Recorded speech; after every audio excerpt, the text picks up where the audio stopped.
That's diplomatic envoy Steve Witkoff is in Russia with hopes of reaching a peace deal in the war with Ukraine. And then Witkoff jumps over to Oman tomorrow to talk about Iran's nuclear program. CBS News senior national security correspondent Charlie D'Agata is at the Pentagon for us, joins us now live to talk about this. Charlie, always great to see you. So President Trump's expressed a bit of frustration with President Putin over the last week or so. That's new. What can we expect from this in-person meeting in Russia today with Witkoff? And then we'll talk about Iran in a moment. President Trump said he's peed off with Putin. He just tweeted, Russia's got to get moving. Too many people are dying.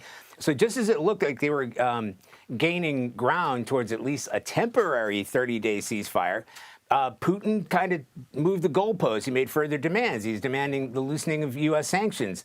At the same time, Russians have just been, we've been watching it, been bombarding Ukraine up and down the front line. And we get those reports from our colleagues in Ukraine as well. And again, he's calling into question not only Zelensky's legitimacy, but the government's legitimacy. So the question is, with Witkoff going to Russia, is he going with a stick or a carrot? Punish Putin with more further sanctions or offer to loosen some of those up to maybe get him on board. Now, you mentioned Iran. We'll get to that in a sec, but I don't think it's any coincidence that Witkoff is visiting Russia on the eve of this meeting with Iran, right? Because Russia still has considerable influence, maybe the only country that does, over Iran. And their deputy foreign minister, the Russian deputy foreign minister, said, look, we can help in negotiations. And I want to ask you about this angle, Charlie. The U.S. will not attend in person a meeting with the Ukraine Defense Contact Group. Secretary Hegseth will be joining virtually. How does that piece of the puzzle help in the overall picture? Well, first of all, Errol, I have to go back and say that it was Secretary Austin, right? Former Defense Secretary Austin, who actually set up that contact group in the first place. So this was something formed out of the United States military. So the fact that Hegseth is even attending virtually, as far as we know, that was only decided yesterday. So it's going to be co-hosted by Britain and Germany. In fact, talks are already underway. These are regular meetings, and they're meant to bolster military support for Ukraine. But considering Putin's stance, as we discussed, defense ministers have already said he's in no mood for peace. Actually, they said this morning, peace is out of reach. In practical terms, they've already announced $23 billion in military funding. Germany has pledged to provide air defense systems and Patriot missile systems. Those are very important to Ukraine.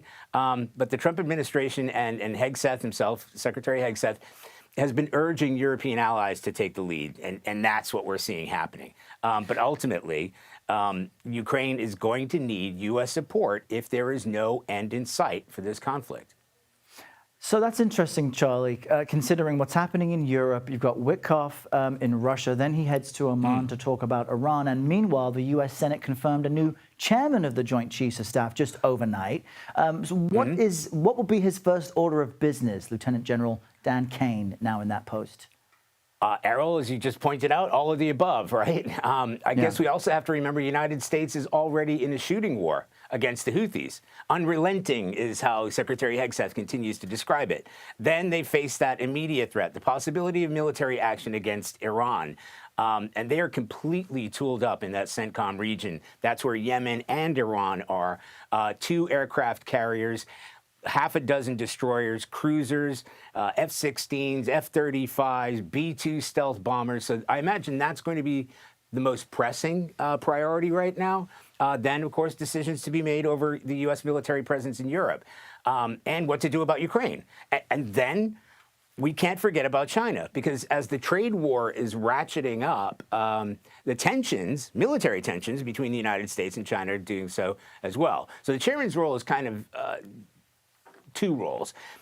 He's there to gather information from the co-combatants. So these are the leaders of CENTCOM, EUCOM, et cetera, in a place called the Tank, put all that information together, and then advise the defense secretary and the president as far as what assets are available. Not so much in the policy discussions, but to give them the information. So he is going to have to hit the ground running.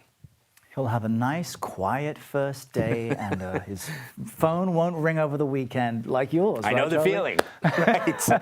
Great to chat with you. Thanks for the insight, Charlie. We'll see you later. Thanks, Errol.